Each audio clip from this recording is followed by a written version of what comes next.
విప్లవ రచయితల సంఘంలో పనిచేస్తున్నప్పుడే ఆ ఇద్దరి పీపుల్స్ వారి గ్రూపులకు సంబంధించిన వారు నాకు పరిచయమయ్యారు.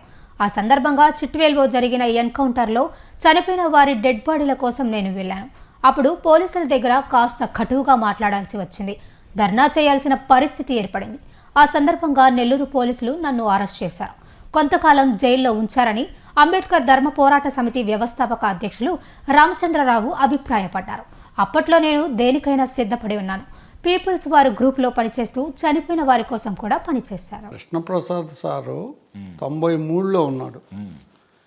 నన్ను 87లో ఫస్ట్ పూర్ణచంద్రరావు అని పెద్ద ఎస్పీ గారు ఉన్నారు.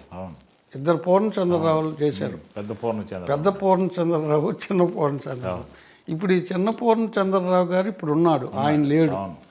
ఇప్పుడు ఆయన బిఎస్పీలో కూడా కొంచెం పనిచేసి ఇప్పుడు ఆల్ ఇండియా బిఎస్పీ పార్టీ అనే ఒకటి ఆయనే స్థాపించి ముందుకు వస్తున్నాడు. ఈ పెద్ద పూర్ణచంద్రరావు నన్ను 87లో అరెస్ట్ చేసి ఉన్నాడు. టాడా కేసు పెట్టారు అప్పుడు నా మీద. అప్పుడు నేను పీపుల్స్ వార్ పార్టీ కోసం పనిచేస్తున్న రోజులయ్యి. పీపుల్స్ వార్ పార్టీకి పనిచేసే రోజుల్లో నేను విప్లవ రచయితల సంఘానికి ఈ జిల్లా కన్వీనర్గా కూడా ఉన్నాను.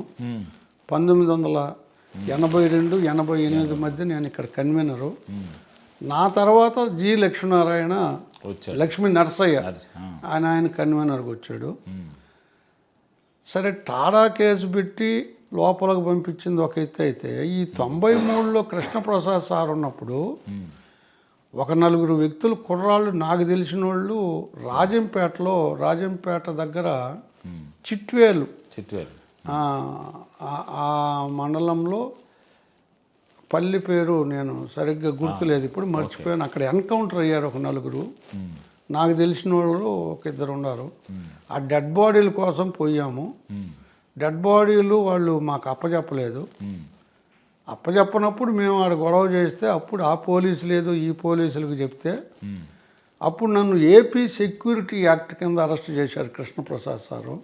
అప్పుడే కొత్తగా వచ్చిన చట్టం అది. అప్పుడే జనార్దన్ రెడ్డి గారు ముఖ్యమంత్రిగా ఉండగా కొత్తగా వచ్చిన చట్టం అది. పీపుల్స్ వార్ పార్టీ మీద, పీపుల్స్ వార్ పార్టీని మొత్తం సప్రెస్ చేసేయాలని పెట్టిన చట్టం అది. అప్పుడు అరెస్ట్ చేశారు.